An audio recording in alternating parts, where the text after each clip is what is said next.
breaking news. Breaking in just the last hour and a half this afternoon, Illinois Governor J.B. Pritzker says he is extending the state's stay-at-home order and the closure of Illinois schools. Good afternoon, everyone. I'm Claire Kellett.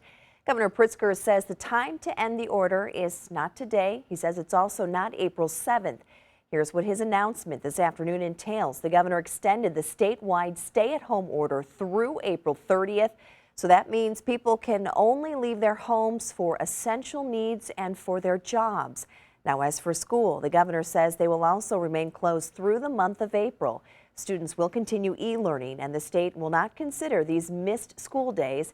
Governor Pritzker this afternoon did have some encouraging words for students who are also dealing with this crisis.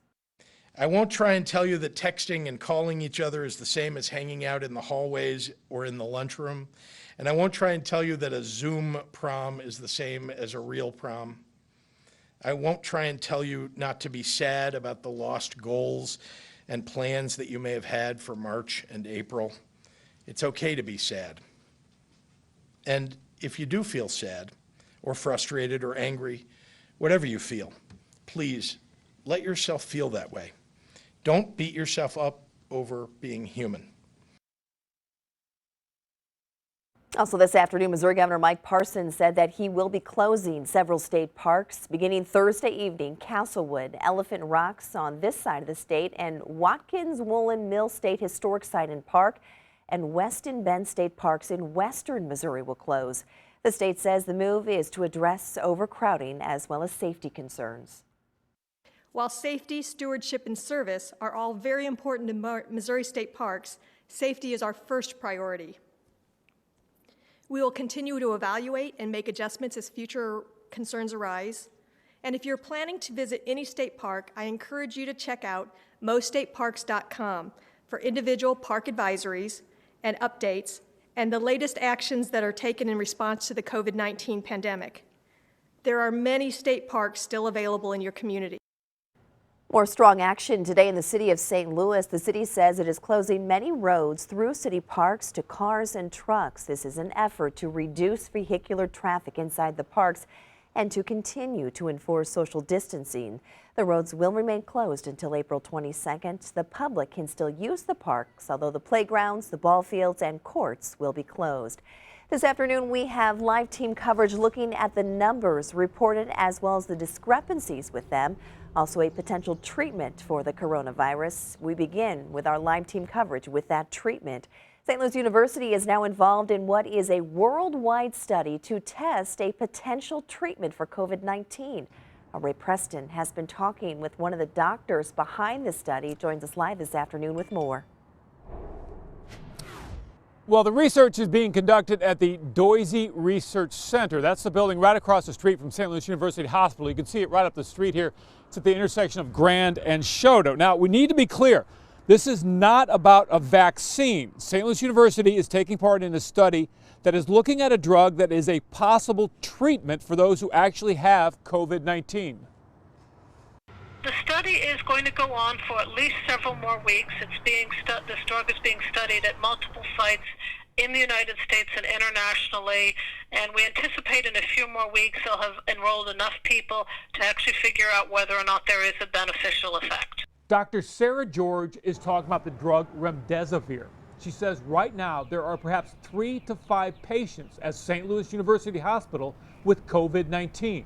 In people who are hospitalized with COVID-19 disease, we're doing a study in consenting people whereby they either get remdesivir or a placebo to see whether or not the remdesivir is actually beneficial. Right now, patients with COVID-19 are being treated for their symptoms, such as fever, coughing, and breathing problems, but they are not being treated for the virus itself. The drug being tested is an antiviral treatment. A medication that interferes with the virus's ability to reproduce itself. Remember, viruses are not free living. They can only cause disease if they get into your body's cells and start replicating. And if this drug can stop that process, then that's very helpful. That will both treat the person and also anyone who might be exposed by that person if it works. And coming up at 6, we'll take a closer look at the timeline on this study and how many more patients or people they would really like to have for this. Reporting live in South St. Louis, Ray Preston, News 4. Today we saw a dramatic jump in confirmed coronavirus cases in Missouri, 296 cases. That's a 29% increase from yesterday. So that now means there are more than 1,300 in the Show Me state you see here, with 14 deaths. In Illinois, the total's much higher, nearly 6,000 confirmed cases and 99 deaths. St. Louis County is now reporting 3 deaths from the virus. This number now appears to include Juanita Graham, whose husband had previously told us that his wife passed away due to the virus. But our Lauren Traeger has been asking why the county did not count her death for several days now. Lauren joins us live with answers.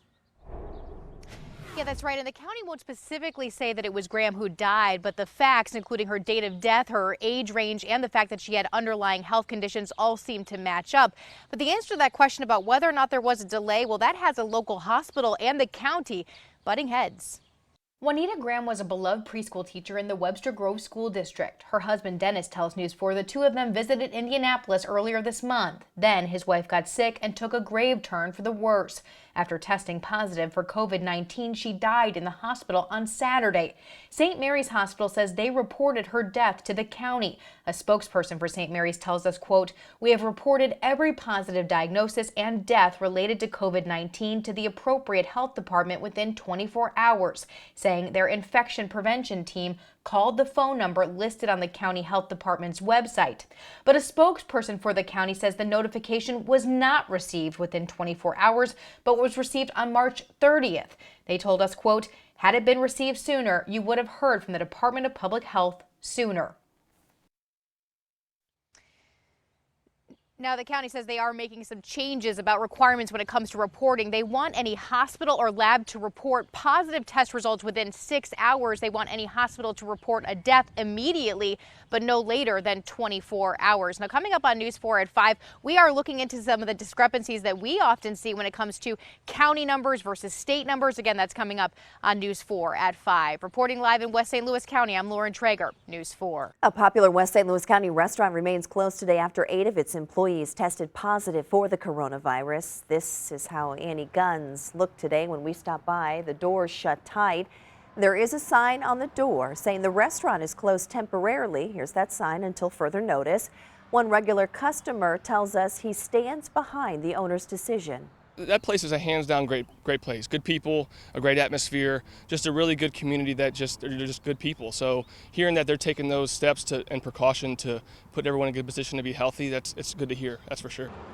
That customer also told us the first day the restaurant reopens that he will be there, one of the first in line. The owners say none of their employees who tested positive experienced or reported symptoms prior to March 19th. Which is when the restaurant closed. Now, the adjacent Smokehouse Market closed March 22nd. No employees there have reported symptoms. Meanwhile, a family-owned restaurant in the Central West End is fighting to stay in business during the stay-at-home order. So we're just, keeping our fingers crossed, praying and doing everything, and we're going to roll with it. I mean, I think that's what everyone else is doing. West End Bistro opened just last summer. News 4's Alyssa Toomey explains how the owners are tackling a new set of challenges and trying to stay afloat. This was the bustling scene at West End Bistro many of us took for granted just a few weeks ago. Now the doors are closed and the tables are empty. 6 employees have been laid off and they're down to a staff of just 4 people. Bartender Mac Hill is now doing delivery. I think the hardest part was letting some of the people go. Me, myself, being the bartender, there's nothing for me to do, but I can't leave my family. Hill's aunt and uncle own the restaurant. The grand opening was back in October. Mac says they really suffered when they first switched to delivery and takeout last week. Literally had no one, so we decided to shut down. Thanks to the support of the community, they've since reopened, but Mac says it's a daily struggle. They're just amazing. I've never seen a community more involved in everybody's lifestyle in this neighborhood. Mac says before the pandemic, they were getting ready to gear up for the summer rush. Now they're just hoping to be open when summer arrives. Now everything was lined up. I mean, this is like a whirlwind to all of us. But again, we're just, keeping our hands crossed, praying, a lot of praying, and we'll see where it takes us. Max says they can only stay open for about 45 days under their current business model. He's hoping to get additional funds from the Small Business Administration, but says it might be tough since some employees likely won't come back. Headline is that you have to bring back a minimum of 90% of your employees. In the meantime, Max says the positive response from customers is pushing their family forward. It means a lot. It keeps us going, I'll be honest with you. It totally keeps us going. Alyssa Toomey, News 4. West End Bistro is currently open for takeout and for free delivery. This afternoon, we continue our coverage of the coronavirus outbreak with our Steve Savard live for us in the control room. Well, Claire, we continue to get a lot of questions about COVID-19. We're working hard to answer them. We're all doing a lot of hand washing these days. We have a question about antibacterial soap versus regular hand soap. Is antibacterial better? According to the Food and Drug Administration, no. The FDA says washing vigorously with plain soap and water is just as effective. Viewer Lewis McNee asks a good question. Can you pass the virus through cash? The answer seems to be possibly, but not likely. Both the CDC and the World Health Organization say the virus could live on paper currency, but they say as long as you wash your hands, the risk of transmission is very low. Also, the Federal Reserve has looked at the question and has decided against issuing any guidelines or warnings. A News 4 staffer is asking, are blood donations being tested for the virus? The answer is no. National and local Red Cross officials say it isn't necessary. There is no evidence of transmission through blood. Also, all donors now have their temperatures taken and are checked for any signs of illness. In fact, there are to date no cases on record of any respiratory virus being transmitted through blood. We will continue to try to answer as many questions as we can. You can email your questions to share@kmov.com. Claire? Certainly getting a lot of questions that we all have here as well. Steve, thank you.